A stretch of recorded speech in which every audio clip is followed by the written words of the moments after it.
In a few short weeks, I will be taking my 2022 Model X Plaid onto a track for the first time. YouTube is inundated with plenty of Tesla Model X drag races. I think the Model X Plaid's dominance in the quarter mile has been established at this point.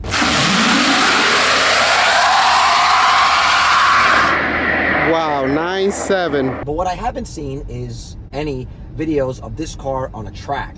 That means hard acceleration, hard deceleration, really sharp turns, essentially continual abuse of all the major systems, from acceleration to braking to suspension, handling, steering, the whole thing.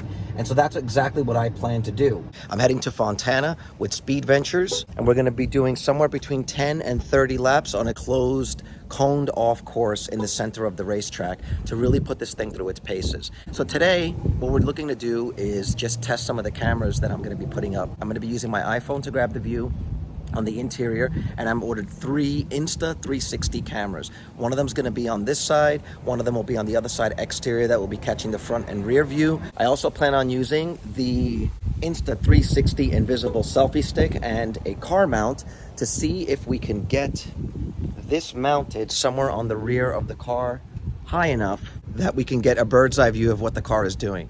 I've seen a lot of those videos from motorcycles. I'm just not sure how this carbon fiber stick's gonna hold up at super high speed with really sharp turns. So we're definitely gonna do some tests of those to make sure that it can handle it. If not, then I'll end up mounting it maybe in the front or just in the rear. We'll see. I've installed an iPhone mount that I picked up off Amazon. The mount to the ceiling is pretty sturdy, but now we need to see how the camera mount is and if it can handle the forces.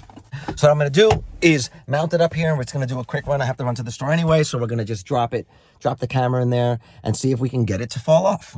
Man, as soon as you put it in Plaid, you just feel it. You can't even touch the accelerator pedal. My God, I almost want to put a camera down there so you can see how little you have to touch this pedal in order to get this car to move. It's so freaking fast in Plaid mode. We're at 62% state of charge, and I plan to charge up at the closest supercharger in Fontana, and I plan on having 100% state of charge when I get there, and then we'll also get to see what the battery range is like, if I can actually make it through a full race day without having to leave at some point. What I basically want this camera to do is to show the speedometer, see some of the steering, as well as get a pretty good view of what the car is seeing from the outside. I do want just one spot to do a quick acceleration test and see if the phone goes flying or not. I don't really have confidence in this mount, to be honest. So here we go. We turn and punch it.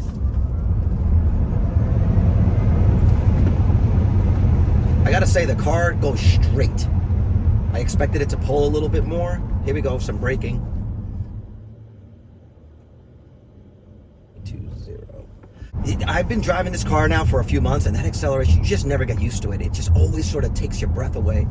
I feel like the Plaid's going to be the champion with respect to the acceleration, but the issue is going to be in the deceleration and the cornering. It's a really heavy vehicle. So I'm concerned a little bit about that. I'm also concerned with wearing down the brakes too much. Please hit like, please hit subscribe. We have a free Discord, we have a Patreon. Please consider supporting us, and consider subscribing to my other channel called The Good, The Plaid, and The Ugly. It's a channel that I've made that's dedicated just to my adventures with the Model X Plaid. Hit the bell so you're notified when the video of the track day goes live. Here's a second iPhone mount that I found that I feel is already in a much, much better spot than this one, than the other one was. So far, I like it a lot better. I like the way it holds the phone better. The brakes are definitely an issue. There's no way that these brakes are designed for what the acceleration of this vehicle is capable of, especially at this weight. It's over 5,000 pounds. The rotors on this thing should be a half moon. I mean, seriously. And I'll probably be upgrading them to the carbon fiber at some point.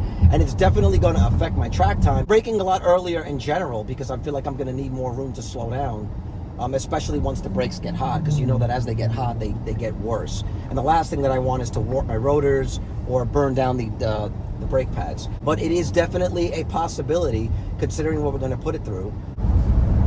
Definitely a lot better keeping it straight there. Oh my God. Okay, so now I want to slow down for this light.